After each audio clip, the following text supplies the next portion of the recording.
don't want to hear none of your lily-livered liberal complaints about how you need some third party mixing things up. One crackpot even talked about a third party convention. Get this. Why he thinks that third parties are going to get their act together and have some sort of third party convention where they're all going to get together and talk about all their lily-livered liberal ideas, and they're going to elect them a third-party ticket from all the other third parties. How ridiculous is that? Thinking our third parties are going to get along. That'd be like herding cats.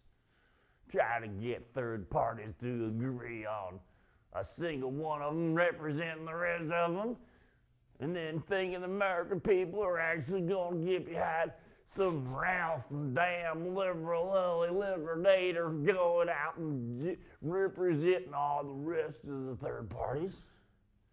That ain't going to happen, and you know it.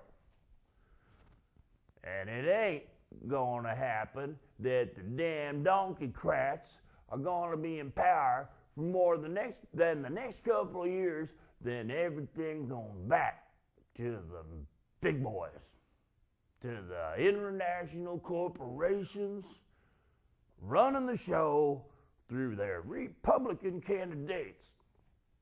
That's right.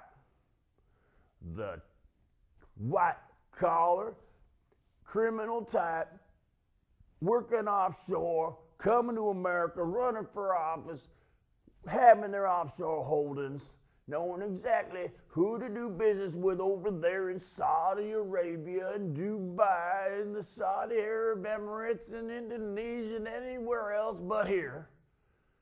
Because they know they can make a lot more money working with them foreign governments than they can here. And I'm going to tell you why. Because if you try to obey every single one of these liberal laws here in America, trying to make all the little greenies happy with your pollution controls and your cap and trade and this and that and all the ocean, all the environmental safety and worker safety stuff, and paying all your taxes and all your insurances, you'd go broke before you ever started.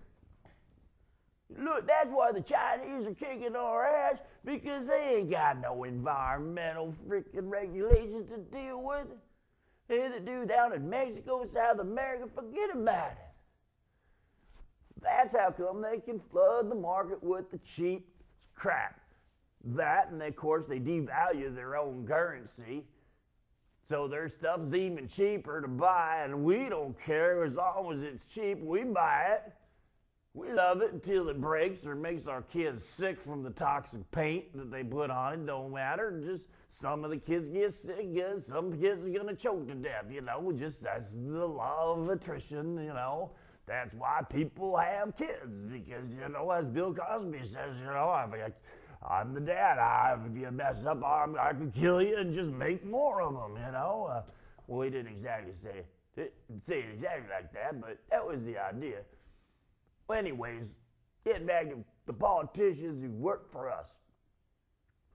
They pass laws, we get them even into the Supreme Court, which I'll talk about in a minute, but let's talk about passing laws that benefit us here who own the businesses that work offshore, where they pass laws that give us tax credits for moving offshore.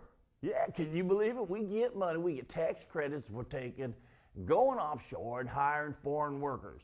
We get tax credits for moving back. We get tax credits, or we get not paid taxes, period, if we're offshore. They can't come after our profits because we just incorporate offshore. Now we're not even an American company.